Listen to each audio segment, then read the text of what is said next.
I'm Evelyn. And I'm Robert. And we're talking about it. So, last time we had a pretty crazy bonus episode that it was a little wild. It was a lot of fun. It was a lot of fun, and it got a lot of really positive reactions. But this time we're trying something a little bit different, where we're going to be having a little bit more of a serious bonus episode, where we're truly going to be talking about it. And why is that?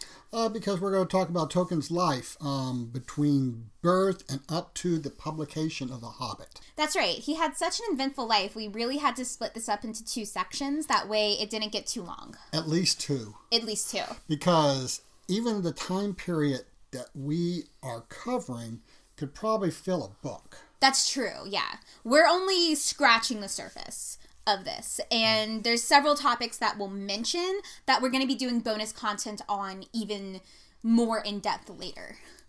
So, Dad, you're pretty much leading this episode. I did a little bit of research myself and I found some cool facts, but you're the one that knows this stuff. All right. So, J.R.R. Tolkien, born in 1892, died in 1973. His full name was John Ronald Reuel Tolkien. And in his early life, he went by Ronald for the most part, right? Yeah, his childhood friends called him Ronald. Okay. It wasn't until later in life that his friends started calling him John. Okay. Or, as people tend to do, call each other by their last names. Yeah, that's something that happens a lot. I just think it's weird calling by the middle name because I only get called the middle name either when I'm being teased by you guys or if I'm in trouble. Yeah, but my dad was known by his middle name for most of his life by his friends. I didn't know that. Yeah. Really? Yeah. Linwood. Yep. Linwood. Linwood. Linwood. Linwood. Okay, sure. That's L-I-W-O-O-D. No Y. It's an I. His father, Arthur, was a bank clerk, and he moved to South Africa in the early 1890s. John Ronald, as you mentioned earlier, who's known as Ronald, family and early friends, was born in South Africa on January 3rd, 1892. Yes, and I wanted to interject 2 random facts I found out about his very early life in South Africa that I just thought was really interesting. The first one is he had an encounter with a spider, a pretty big spider that had bit him. And later on in the books, especially The Hobbit, you see these encounters with spiders, and a lot of people wondered if that had an influence on him, but he actually wrote that he does not remember the incident at all. I can understand that. I mean, I was stung by, like, a hornet's nest when I was little. I don't remember the actual event. I'm pretty sure I, like, blocked that out from my memory. Right. But I remember the pain. And then the other thing is, he was technically kidnapped for 24 hours. Yes. Yeah, he was taken by his nanny to go show to her village because she thought he was just such a cute baby. And that's just wild. Only in the 19th century. Yeah. Anyway, continue. So his father died February 15th, 1896. So his family returned to West Midlands in England. What's now referred to as Birmingham, right? Yeah, it's in the Birmingham area. Okay. Yeah. So at one point, the house that they lived in backed up onto a railway line. And Tolkien's mother, Mabel, while they were there, encouraged his learning still. And Ronald became fascinated with all these names on the train cars that went by. Okay. And he looked up to see where they were from. Some of them were Welsh names, so he would look up what the meaning was. And this is an indication of his early fascination about language. Yeah, and then another early indicator was his cousins. His older cousins had actually created their own language, and soon afterwards, he was starting to create his own languages. Correct. Yep. And so soon, Tolkien's mother, Mabel, and her sister May, Ronald, and his brother Hilary were received in the Roman Catholic Church. And this estranged them from the rest of the family, both sides, his father's side and his mother's side. They were very upset they became Roman Catholic. But that's because both sides had other religious traditions and upbringings. Correct. Okay. And also Roman Catholicism within the United Kingdom. No. And the Roman Catholic religion was still looked down upon in some ways within England. Okay. So growing up, the family just barely lived on the right side of poverty. They weren't poor, but they were damn near it. Okay. So after they became Roman Catholic, Father Francis Xavier Morgan, he was a consistent figure in the boys' lives. He was almost like an uncle to them. And when Mom died in November of 1904, he assumed guardianship of the two boys. So Tolkien became an orphan at a pretty young age. But in many ways, while he was an orphan, he had a really good father-son relationship with Father Morgan. Okay. There's a movie all about it. So Tolkien early mastered Latin and Greek and began studying ancient and modern Gothic and later Finnish. Okay. All right. And that's what he went to college for. He went to college to study languages. Right. He had close friends at King Edward's College and formed what they call the Tea Club Bavarian Society, named after the place they met, actually. Okay. And this ended after they started going off on their own ways. But they continue to write each other, offer feedback on each other's published works. Okay. In 1911, he was at Exeter College. He studied the classics, Old English, Germanic, Welsh, and Finnish. In his studies of Old English, he discovered an Old English poem called The Krisk of Sirewolf. And this one line is pointed out as something that he was fascinated about. It translates into English as Hail Eterndale, brightest of the angels, over Middle Earth sent to men. And this seems to really have a connection with all of his mythology that he created for Middle Earth. And that's something that we're going to do a little bit later, is talk about his influences. That's going to be at least one bonus episode, probably more. And we'll get more into that later. But that's definitely a really interesting line. Like, you hear the word Middle Earth, and that's what he calls his mythology. Right. And so he earned his first degree in 1915. Not long after earning that degree, he was enlisted as a second lieutenant in the Lancaster. I can never pronounce this. Afterwards, he enlisted as a second lieutenant in the Lancashire Fulisters. I'm not pronouncing that correctly. Forgive us. But he stayed home for a long time before he got shipped off. And he writes about being bored those months in England. And he continued to work on his stories at that time. Okay.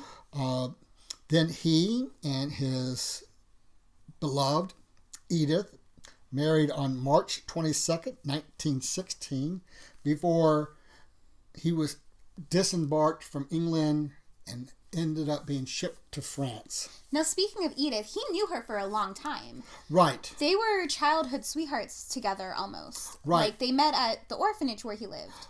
And what's really interesting is Father Morgan spent a lot of his time keeping the two of them away from each other until they turned 21. Oh, okay. I guess to make it a little bit more proper. Yes, to make it more proper. Okay. So, after being sent off to France, he ended up in the trenches. Of course, World War I was trench warfare. Yes. You fought for every inch. It was awful. It was brutal. It was dirty. It was filthy. And that's something else we're going to talk about in another bonus episode about how the war affected his works, because that's something we've already mentioned in some of our previous episodes, how the war really affected his writing and how he set up this whole warfare going on within the Lord of the Rings universe. Right, and he was eventually sent to the Western Front.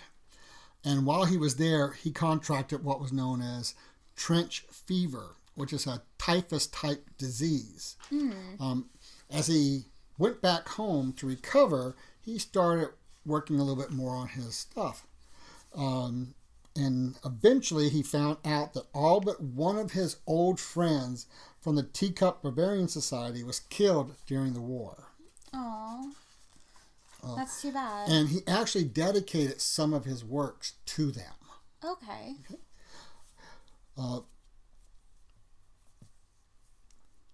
As he recovered back at home, under the care of his wife, Edith, he finished what was later known to be the Book of Lost Tales. But interesting, that would not be published until after his death. And he suffered on and off from this illness up until about 1918. Okay, so he was sick for a while. He was sick for a while. World War I ended at 11:11 a.m. on November 11th of 1918. He was appointed after that as the assistant lexicographer. He was appointed as assistant lexicographer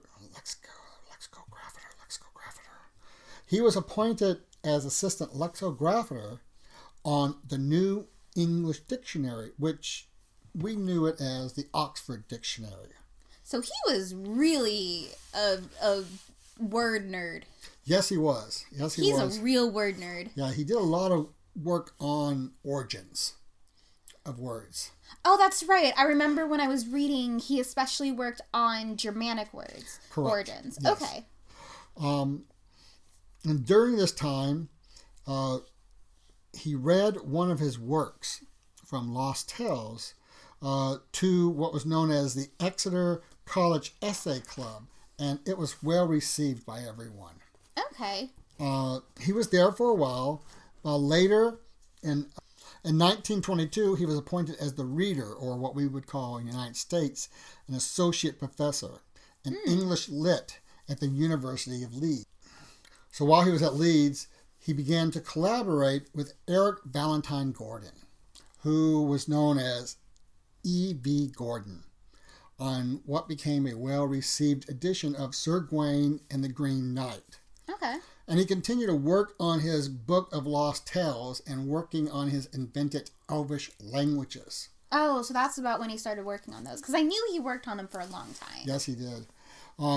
He and Gordon founded a Viking club for undergraduates devoted mainly to reading Old Norse tales and drinking beer. Oh, see, I would love that. I love Norse mythology. That sounds like a lot of fun. For this club, he and Gordon collected and wrote a mixture of traditional songs and original verses, translated them into Old English, or Old Norse, or Gothic, and then put them to traditional English tunes. Nerds!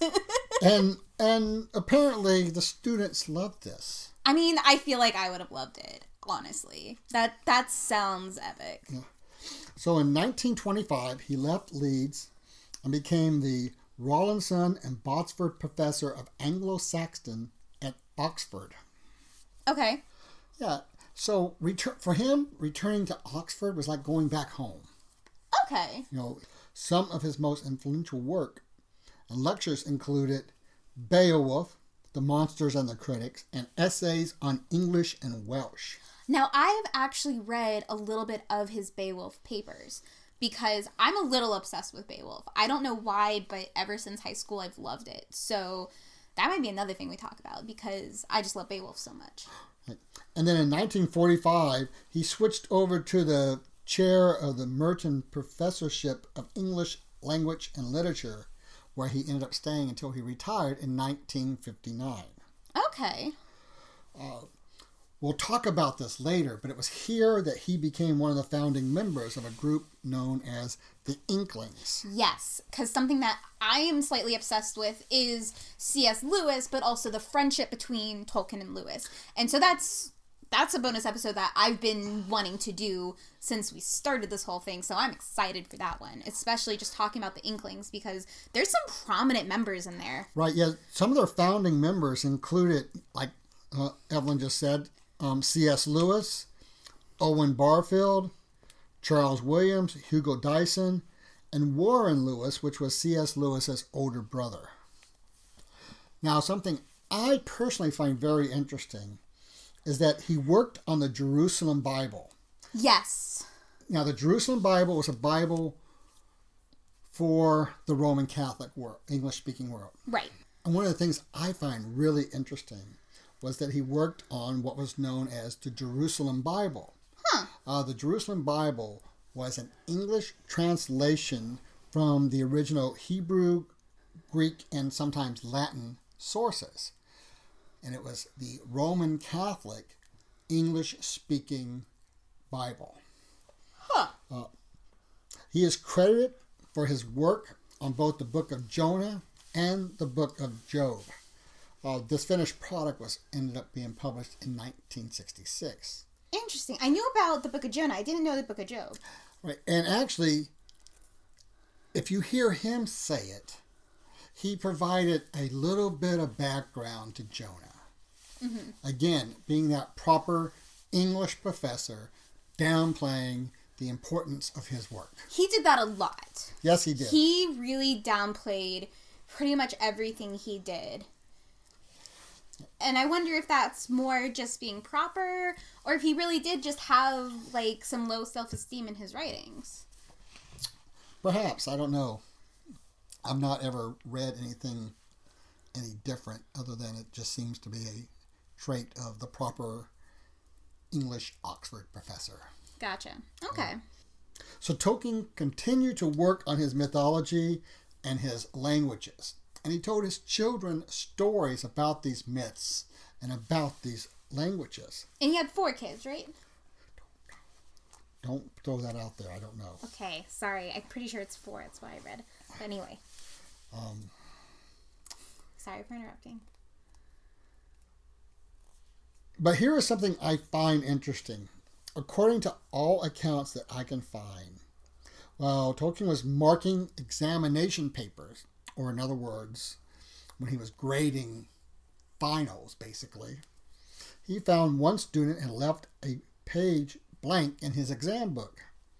And for some reason, still unknown to him or anyone else, he wrote down the words, "In a hole in the ground there lived a hobbit." Oh, so that's where that came from. Yes, being bored grading papers, his mind wandered that much. But of course, after he put those words down, the type of person he was, he had to figure out for himself what a hobbit was and what kind of hole it lived in. Okay. So speaking of holes, he went down the rabbit hole. He really did. Looking for this. And he started taking some of those stories that he was telling the kids and putting that together with his imagination of what a hobbit might be and where hobbits might live. Okay. And we've talked about this before, but he basically views himself very hobbit-like. Yes, he calls himself hobbit-like. Yeah. He dresses hobbish. He's very much a fan of the simplistic lifestyle. And food. And food. And beer. And beer. And just studying basic pleasures. Right. So, besides telling his children these stories, he actually started to write it down. And he actually started getting it typed up. And eventually an unfinished typed copy ended up on the desk of Susan Dagnall of the publishing firm of George Allen and Unwin. She contacted Tolkien and asked him to please finish it. Once he turned in a finished manuscript, she presented it to the head of the publishing house, which was Stanley Unwin. He decided to, quote, try it out on his 10-year-old son, who approved of the tale. And because of that approval, Unwin decided to go ahead and publish it. Okay. Now, it was published, so The Hobbit, the original edition of The Hobbit, was published in 1937. And after that, it was put on the children's recommended list of reading and has been on it ever since. Okay. So that's kind of where we're going to end up with this bonus episode. Yeah, we're already past 20 minutes. Yeah. So we'll talk more about all of this. I mean, there is so much going on during this time as well. When we get to the Hobbit episodes, which will be much further down the line, we're definitely going to go into a background on how it was created. And our next bonus episode, when we go a little bit further, we're actually going to touch a little bit on the background of The Lord of the Rings and how they pretty much demanded a sequel. Yes, as a matter of fact, what it was being called before he actually started working on was The New Hobbit. Okay. So. There we go. All right. So, if you have any questions, if you have corrections. Yes. If we got something wrong, please tell us. Or additions, please let us know. We have a lot of fun doing this. Evelyn tends to keep saying I'm a scholar, but I'm just a really big nerdy fan that has used it in some of my papers. And that's being a scholar. So, I've been Robert. And I've been Evelyn. And we are talking about it.